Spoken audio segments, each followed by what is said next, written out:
Perkenalkan, saya Wahyu Eka Sari. Saya adalah salah satu staf pengajar pada program studi pendidikan dokter hewan di Fakultas Kedokteran Hewan Universitas Syahkuala. Saat ini, saya mengampu beberapa mata kuliah baik di tingkat diploma, S1 maupun profesi. Pada tingkat diploma, ada beberapa mata kuliah yang saya ampu, antara lain dasar-dasar teknik laboratoris dan sanitasi serta pengelolaan limbah. Sedangkan pada tingkat S1, beberapa mata kuliah yang saya ampu antara lain mikrobiologi veteriner, kesehatan masyarakat veteriner, higien makanan, bioinformatika, pengantar dan aplikasi biologi molekuler terapan. Dan untuk di tingkat profesi, saya mengampu mata kuliah praktek teknologi veteriner dan satwa liar. Dalam video pembelajaran ini, saya akan memaparkan salah satu mata kuliah pokok yang saya ajarkan atau yang saya ampu di tingkat S1 program studi pendidikan dokter hewan Fakultas Kedokteran Hewan Universitas Syahkuala, yaitu mata kuliah mikrobiologi veteriner sesuai dengan bidang keahlian saya. Mata kuliah ini merupakan mata kuliah pada semester genap, di mana mata kuliah ini berbobot 3 SKS yang terdiri dari 2 SKS teori dan 1 SKS praktikum. Materi pembelajaran yang saya sampaikan sesuai dengan rencana pembelajaran semester atau RPS yang telah ditetapkan oleh koordinator. Mata kuliah ini membahas dan mempelajari terkait dengan ruang lingkup mikrobiologi yang meliputi klasifikasi, morfologi, struktur bakteri, fungi atau virus, serta peranan antibiotik, antifungi hingga mekanisme infeksi serta mekanisme resistensi antibiotik, tentunya dalam bidang mikrobiologi veteriner. Berikut akan saya paparkan terkait dengan rencana pembelajaran semester atau RPS dari mata kuliah mikrobiologi veteriner. Adapun capaian pembelajaran mata kuliah mikrobiologi veteriner antara lain terdiri atas mahasiswa diharapkan dapat menjelaskan cakupan dan peranan mikrobiologi, penemuan dan sejarah bakteri dan cendawan, serta perkembangan mutakhir mikrobiologi. Yang kedua, mahasiswa dapat menjelaskan klasifikasi, morfologi, struktur dan fungsi sel bakteri, serta sterilisasi dan desinfeksi. Yang ketiga, mahasiswa mampu menjelaskan reproduksi dan pertumbuhan bakteri serta metabolisme bakteri. Yang keempat, mahasiswa mampu menjelaskan interaksi host dan parasit serta normal flora. Yang kelima, mahasiswa mampu menjelaskan peranan antibiotik dan resistensi. Yang keenam, mahasiswa mampu menjelaskan nutrisi dan kultivasi yeast dan fungi. Yang ketujuh, mahasiswa mampu menjelaskan superfisial dan sistemik fungi. Dan yang kedelapan, mahasiswa mampu menjelaskan terkait dengan bahan antifungi dan resistensinya. Dan yang terakhir, mahasiswa mampu menjelaskan tentang sifat dasar virus dan perbedaan virus dan bakteri. Adapun untuk penilaiannya mengikuti panduan akademik Universitas Syahkuala, di mana item penilaian untuk mata kuliah mikrobiologi veteriner terdiri atas student center learning sebesar 10%, tugas 10%, praktikum 30%, dan UTS 25% serta UAS 25%. Pada mata kuliah mikrobiologi veteriner ini, saya diberikan kesempatan untuk mengampu atau mengajar sebanyak 7 topik atau 7 materi pembelajaran, yaitu yang terdiri dari pendahuluan sejarah mikrobiologi postulat Koch untuk pertemuan pertama, pertemuan kedua, klasifikasi bakteri, morfologi bakteri, struktur sel bakteri, sterilisasi dan desinfeksi, pertemuan ketiga, pertumbuhan bakteri, reproduksi bakteri, dan metabolisme bakteri, pertemuan keempat, flora normal pada hewan, hubungan induk semang dan parasit, pertemuan kelima, fungsi antibiotik dan resistensi, pertemuan keenam, fisiologi fungi, morfologi fungi, dan klasifikasi fungi, serta pertemuan ketujuh, nutrisi fungi, dan cara membiarkan yeast dan fungi. Berikut merupakan salah satu contoh video pembelajaran yang telah saya unggah pada channel YouTube saya sekitar 2 tahun yang lalu, terkait dengan pembelajaran mikrobiologi veteriner, yaitu untuk materi pembelajaran sejarah mikrobiologi. Dalam video ini juga terlihat bahwasannya mahasiswa aktif melakukan sesi tanya jawab di kolom komentar, sehingga video pembelajaran ini bermanfaat untuk mahasiswa untuk meningkatkan kreativitas dan juga keaktifan mahasiswa dalam mengulang pembelajaran atau teori yang telah disampaikan pada saat di kelas. Adapun ini merupakan aplikasi Kahoot yang saya gunakan untuk melakukan kuis secara online. Di sini juga dapat kita lihat bahwa aplikasi Kahoot ini telah saya gunakan sekitar dari 3 tahun yang lalu untuk melakukan pembelajaran baik untuk mata kuliah mikrobiologi veteriner juga untuk mata kuliah pokok lainnya.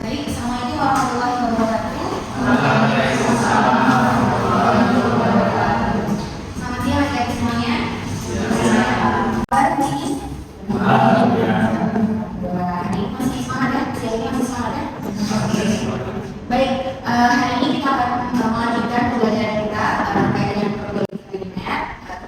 dengan antibiotik dan mekanisme resistensi.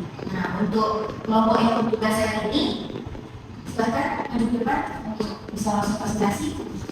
Selamat siang semuanya. Jadi kami dari kelompok akan membahas tentang antibiotik dan mekanisme resistensi. Dan di sini anggota kelompoknya ada saya sendiri, Azra Bahira, dan ada teman saya, ada Alisa Fameski, ada Sumaya Sofia, dan ada Imam Hakim. Baik, selanjutnya akan dijelaskan materi mengenai senyawa antimikroba yang akan dijelaskan oleh Alisa Fameski kepada Alisa. Baiklah, untuk selanjutnya itu pembahasan tentang senyawa antimikroba. Dalam membahas senyawa antimikroba akan dipelajari tentang mekanisme kerja, mekanisme resistensi bakteri, prinsip-prinsip antibiotik, dan Selanjutnya kita buka sesi tanya jawab untuk pertanyaan dari teman-teman semua. Apakah ada yang ditanyakan? Izin bertanya sebelumnya mengenai tentang resistensi antimikroba tadi. Tadi kan teman-teman sudah menjelaskan tentang resistensi antimikroba tadi. Jadi di sini saya ingin bertanya tentang cara mencegah dari resistensi antimikroba tersebut. Mungkin yang sekian terima kasih. Tentang resistensi silang itu sendiri. Tadi kan penjelasannya terlalu singkat, saya ingin tahu lebih lanjut tentang resistensi silang itu bagaimana. Terima kasih. Baik, terima kasih. Terima kasih. Saya Vanessa Aziz dengan NPM 20010 izin bertanya kepada penyaji, apakah ada efek samping yang ditimbulkan dari antimikroba itu sendiri? Terima kasih. Nah, setelah berdiskusi, pertanyaan dari Pak Rosi akan dijawab oleh Anissa kepada Anissa dipersilakan. baiklah, pertanyaan dari Pak tadi itu cara mencegah terjadinya resistensi antimikroba. Sebenarnya banyak cara untuk mencegahnya, cuman salah satunya itu untuk adalah mengkonsumsi antibiotik sesuai anjuran dokter dengan dosis yang sesuai serta menyelesaikan pengobatan dengan tuntas. Dari sana kita juga bisa mencegah dari resistensi antimikroba. Baik, bisa menjawab pertanyaan dari Dara. Tadi pertanyaan Dara jelaskan secara singkat gimana sih resistensi dari resistensi silang. Nah, untuk resistensi silang sendiri itu keadaan di mana resistensi ini terhadap antimikroba tertentu, dia juga akan memperlihatkan resistensi terhadap antimikroba yang lain. Nah, misalkan dia terjadinya itu biasanya antara antimikroba dengan struktur kimia yang mirip. Jadi dia akan terjadi pada antimikroba yang struktur kimia yang mirip. Selanjutnya, terima kasih moderator. Pertanyaan tadi efek samping dari penggunaan antimikroba. Nah, dari hasil diskusi dan literatur yang kami baca, itu ada beberapa efek yang ditimbulkan, ada efek samping dari penggunaan antimikroba. Ada 4 efek samping. Yang pertama itu reaksi alergi. Nah, reaksi ini ditimbulkan oleh antibiotik yang melibatkan sistem imun dari sifat spesifik. Reaksi idiosinkrasi, yaitu gejala ini merupakan reaksi abnormal yang diturunkan secara genetik terhadap pemberian antimikroba tertentu.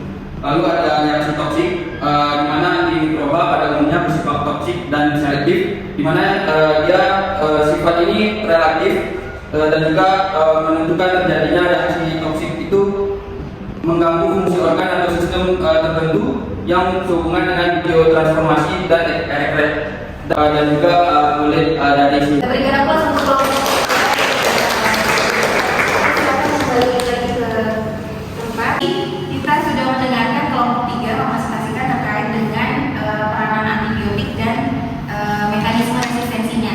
Ya, jadi minggu lalu kita sudah bahas terkait dengan flora normal dan interaksi host dengan inang. Nah, untuk minggu ini kita akan coba bahas mengenai peranan antibiotik dan mekanisme resistensinya. Nah, tadi sudah dipaparkan oleh kelompok 3, sudah cukup bagus. Saya berikan apresiasi kepada kelompok 3. Nah, tadi sudah mempresentasikan hasil diskusi kelompoknya yang minggu lalu sudah saya tugaskan untuk didiskusikan atau dicari pemecahan masalahnya di rumah dan dipresentasikan hari ini. Oke, baik. Jadi capaian pembelajaran untuk topik hari ini yaitu mahasiswa mampu menjelaskan mengenai peranan antibiotik dalam bidang veteriner tentunya. Kemudian yang kedua, mahasiswa mampu menjelaskan mengenai mekanisme resistensi antibiotik seperti itu ya. Nah, tadi mungkin ada beberapa hal yang perlu saya tambahkan gitu ya terkait dengan penjelasan dari kelompok 3. Nah, sebelumnya mungkin kita klik dulu untuk slide berikut. Ada yang tahu ini siapa? Alexander Fleming. Alexander Fleming itu siapa? Ada yang tahu nggak? Penemu penicillin. Ada yang masih ingat nggak Alexander Fleming ini bagaimana ceritanya dia bisa menemukan penicillin? Coba angkat tangan, siapa yang masih ingat dulu mungkin pernah belajar di di SMA gitu ya, terkait dengan penemuan antibiotik penisilin. Di mana kita ketahui antibiotik penisilin itu antibiotik pertama yang ditemukan. Nah, jadi ada yang masih ingat? Yang secara tidak sengaja. Secara tidak sengaja bagaimana? Kalau nggak salah, seingat saya waktu itu di laboratorium dia waktu melakukan uji coba, itu dia tidak membuahkan hasil sama sekali. Rupanya setelah ditinggal, terus dia kembali ke laboratorium dia, rupanya ada bakteri itu yang membuahkan hasil. Ya, jadi bakteri atau fungi? Fungi, yakin? Yakin ya? Fungi yakin ya? Yakin, oke. Betul yang disampaikan oleh siapa tadi? Rosie, oke. Betul yang disampaikan oleh Rosie. Jadi penemuan penisilin ini ketidaksengajaan, ya ketidaksengajaan yang ditemukan oleh Alexander Fleming. Jadi Alexander Fleming ini sebetulnya ingin meneliti hal lain, meneliti bakteri gitu ya, apakah bisa tumbuh di cawan bakteri atau tidak. Nah kemudian mungkin sama beliau ditinggal gitu ya, ditinggal beberapa waktu. Kemudian setelah kembali ke laboratorium, ternyata cawan bakteri itu sudah ditumbuhi oleh banyak fungi yang ternyata dia membentuk semacam membentuk semacam membentuk zona penghambatan. Dan ternyata setelah diteliti lagi, si fungi penicillium ini dia punya aktivitas penghambatan antimikroba yang sangat kuat seperti itu. Nah itu cerita awal mula ditemukannya antibiotik penicillin seperti itu. Ini antibiotik pertama yang ditemukan oleh Alexander Fleming, yaitu penicillin. Nah sekarang kita membahas, tadi kan ada yang sudah dijelaskan mengenai apa itu antimikroba, antibiotik gitu ya. Nah kira-kira apa sih perbedaannya? Selama ini kalian menganggap antibiotik, antibakteri sama antimikroba sama apa enggak? Sama. Oke. Sekarang kira-kira kalau misalnya melihat slide yang di depan ini, antara antibiotik, antibakteri dan antimikroba kira-kira sama apa enggak? Berbeda. Oke, kira-kira perbedaannya di mana? Mekanismenya bagaimana? Kalau antibiotik itu menghambat bakteri, kalau antibakteri itu membunuh bakteri, sedangkan antimikroba itu dia menonaktifkan bakteri. Menonaktifkan bakteri. Oke, sekarang saya bahas dulu terkait dengan bakteri dan antimikroba dulu deh. Ya, antibakteri. Berarti keywordnya ada apa? Anti dan bakteri. Artinya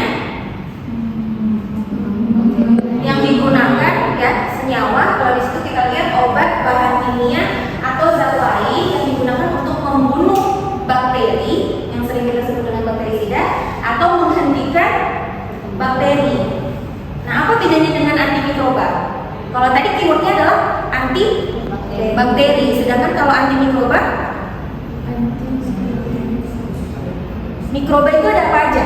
Mikroorganisme, bakteri, ada virus, ada jamur, fungi.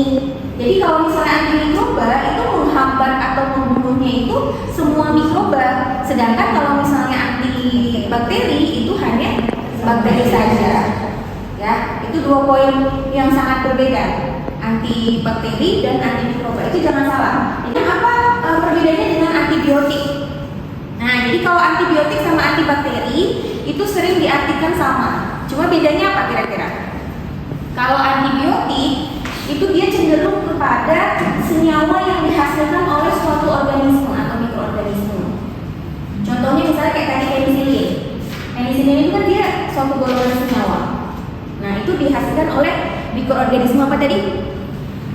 Penicillin tadi? Fungi apa? Penicillium. Nah, jadi itu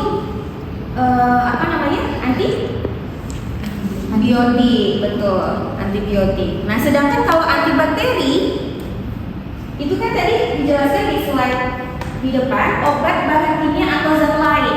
Nah, pertanyaan saya dalam kehidupan sehari-hari, kita biasa menjumpai yang namanya deterjen ya kan? kalau misalnya kalian mau mencuci pakaian itu menggunakan deterjen. Di dalam deterjen itu ada komposisi kimia yang dia mampu menghambat atau membunuh pertumbuhan bakteri. Nah, berarti di komposisi deterjen itu merupakan salah satu senyawa antibakteri. Nah, sekarang udah gambar ya. Jadi kalau antibakteri itu apa? Tidak harus senyawa yang dari mikroorganisme, artinya dia bisa disintesis dari golongan-golongan logam berat misalnya, atau dari golongan-golongan senyawa-senyawa kimia lainnya yang kemudian bisa disintesis dijadikan sebagai obat antibakteri. Paham sampai sini ya? Sedangkan kalau antibiotik itu senyawanya itu langsung kita peroleh dari mikroorganisme atau organisme yang kemudian dia mampu menghambat atau membunuh pertumbuhan bakteri. Nah, kemudian kalau antibakteri itu ada yang kita sebut sebagai bakterisida dan bakteriostatik. Oke, coba adik yang sebelah sini, apa bedanya bakteriostatik dan bakterisida? Bakteriostatik itu menghambat pertumbuhan mikroba, sedangkan bakterisida itu membunuh mikroba. Oke, betul sekali. Jadi bakteriostatik itu dia hanya mampu menekan atau menghambat pertumbuhan mikroba, sedangkan bakterisida itu dia mampu membunuh pertumbuhan mikroba, membunuh si mikrobanya. Nah, kalau misalnya kalian lihat di cell petri di laboratorium pada saat praktikum, itu apa perbedaannya di cell petri itu? Zona beningnya itu apa yang nampak antara aktivitas bakterisida sama bakteriostatik? Aktivitas antimikrobanya itu kita lihat dari zona beningnya. Nah, apa perbedaannya? Diameter, selain diameter. Pernah lihat nggak di cell petri itu kelihatan zona beningnya ada yang betul-betul clear zone, ada yang dia seperti bayang-bayang clear zone-nya. Nah, jadi kalau misalnya sifatnya dia hanya menghambat, jadi zona beningnya itu dia tidak terlalu jelas, tidak terlalu clear. Tapi kalau misalnya dia sifatnya bakterisida, dia betul-betul zona beningnya itu terlihat clear, terlihat bening. Ya, itu bedanya kalau misalnya di cell petri. Ya, oke, lanjut. Kembali tadi ya terkait dengan definisi antimikroba tadi sudah saya jelaskan ya. Jadi kalian sudah paham perbedaan antara antimikroba, antibiotik dan juga antibakteri. Jadi antibiotik ini harus memiliki sifat toksisitas selektif setinggi mungkin, artinya harus bersifat sangat toksik untuk mikroba, tetapi relatif tidak toksik untuk inangnya. Kemudian antibiotik ini juga diartikan sebagai senyawa kimia khas yang diturunkan organisme yang bisa dibuat secara sintetik struktur analognya. Ya, jadi apa namanya senyawanya itu misalnya seperti senyawa flavonoid, misalnya ya golongan flavonoid misalnya itu bisa di sintetis gitu ya, disintesis kemudian menjadi antibiotik. Nah, lanjut tadi ada KHM, KBM tadi sudah dijelaskan juga ya oleh kelompok 3. Saya rasa tidak ini saya tambahkan lagi. Kemudian ini ada beberapa golongan antibiotik, ada penisilin, makrolida dan sebagainya. Jadi ada 7 golongan antibiotik di sini ya. Dan ada yang tahu antibiotik itu dikategorikan menjadi 2. Apa aja? Narrow spectrum sama wide atau broad spectrum. Oke, narrow spectrum yang apa? Zona hambatnya kecil atau sempit. Oke, good. Terus kalau broad spectrum, zona hambatnya lebih luas atau dia bisa menghambat bakteri gram positif dan bakteri gram negatif. Kalau yang narrow spectrum dia hanya menghambat bakteri gram positif saja atau bakteri gram negatif saja. Ya, jadi itu juga harus paham ya perbedaan antara narrow spectrum dan broad spectrum. Nah, jadi ini tadi ya perbedaan antara bakterisida dan bakteriostatik. Kalau bakterisida betul-betul dia clear zonnya di calon petri, sedangkan kalau bakteriostatik dia masih ada seperti bayang-bayang seperti itu.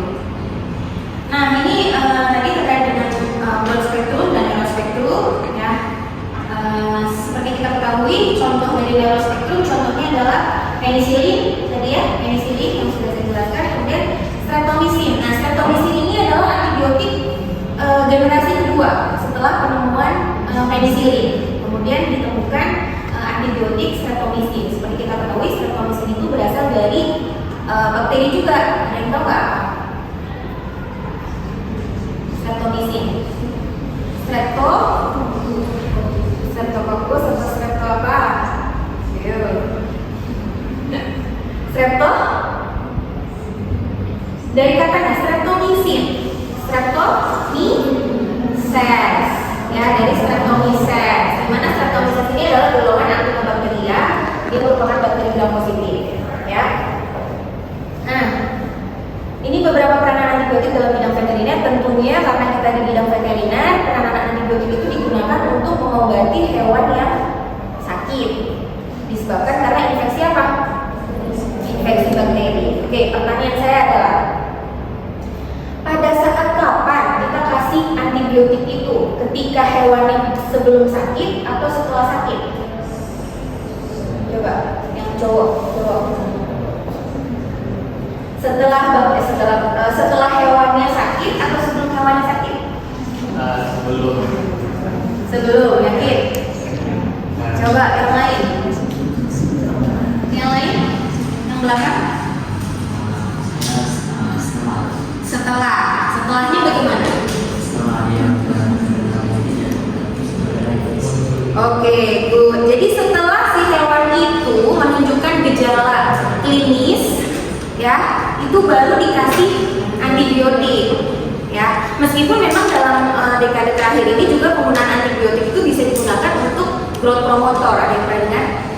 Pertumbuhan, untuk memacu pertumbuhan pada hewan unggas misalnya, agar dia pertumbuhannya meningkat, jadi ditambahkan antibiotik. Namun itu akan menimbulkan permasalahan baru, resistensi ya, yang akan kita bahas. Sehingga antibiotik diberikan itu tepatnya pada saat hewan itu sudah mengalami gejala klinis, ya, baru kita kasih antibiotik dengan dosis yang tepat dan waktu paruhnya juga tepat, itu akan tidak menimbulkan masalah resistensi, ya. Nah itu kemudian cepat saya selesaikan karena juga sudah menunjukkan pukul sekian, sudah hampir selesai.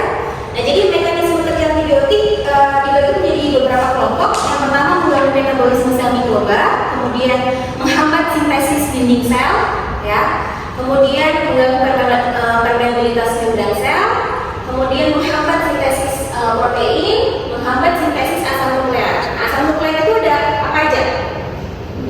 Ada DNA, ada RNA, begitu ya. Jadi itu kemudian menghambat metabolisme asam folat. Ya, ini ada beberapa contoh-contoh antibiotik yang bisa menghambat dinding sel dan sebagainya. Nah, ini golongan beta-lactam ya. Jadi penisilin, cephalosporin, monobactam, carbapenem itu merupakan salah satu golongan beta-lactam. Nah, kenapa dikatakan golongan beta-lactam? Dan ini sangat berbahaya juga. Kenapa? Karena ada sekarang resistensinya itu dia bisa diutus oleh beta-lactamase. Nah, golongan-golongan beta-lactam itu salah satu contohnya adalah penisilin ini ya. Nah, jadi dia mampu menghambat sintesis dinding sel.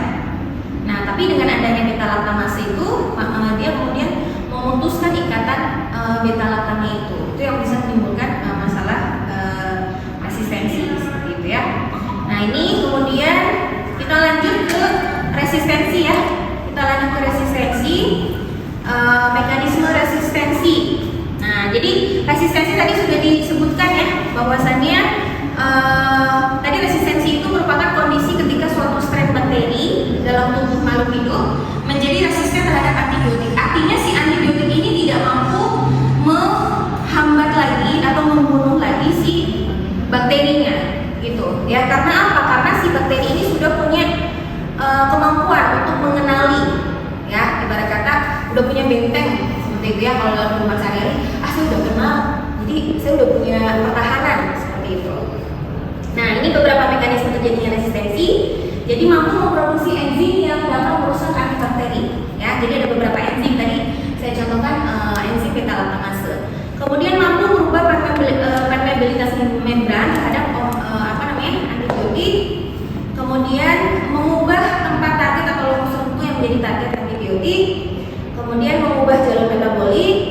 Nah ini tadi juga sudah dijelaskan oleh kelompok 3, ada yang genetik, ada yang non genetik, gitu ya. Kemudian nah ini gambaran terkait dengan mekanisme resistensi bakteri, gitu ya. Nah jadi tadi kan ada yang transfer ya, melalui transfer ada transduksi, transformasi, dan konjugasi. Oke, konjugasi itu apa? Ada yang bisa menjawab? Tadi konjugasi apa? Kalau dalam kehidupan sehari-hari misalnya seperti ini, saya senggol, nah itu langsung tertular. Berarti itu apa? Melalui kontak secara langsung.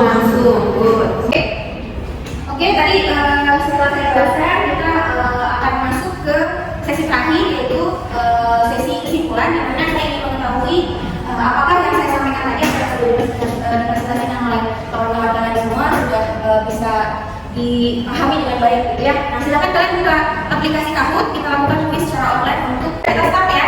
Oke, mulai dari sekarang, teman-teman.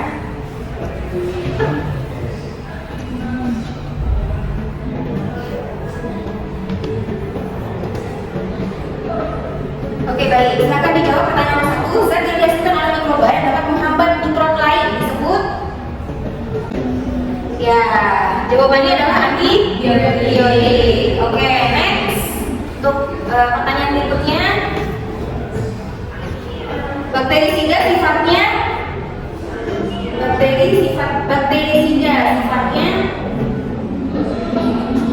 Oke.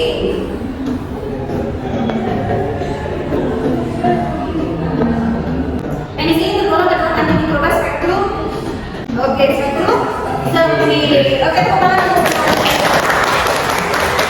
Oke, baik, mungkin itu saja yang bisa saya sampaikan pada pertemuan hari ini. Untuk pertemuan topik berikutnya adalah terkait dengan bahan antifungi dan mekanisme resistensi antifungi.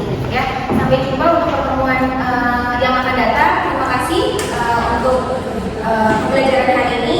Saya akhiri. Wassalamualaikum warahmatullahi wabarakatuh.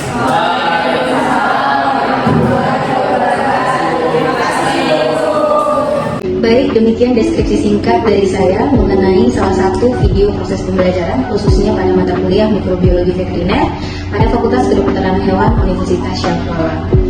Akhir kata, semoga video ini dapat bermanfaat dan terima kasih atas perhatiannya. Saya pamit undur diri. Wassalamualaikum warahmatullahi wabarakatuh.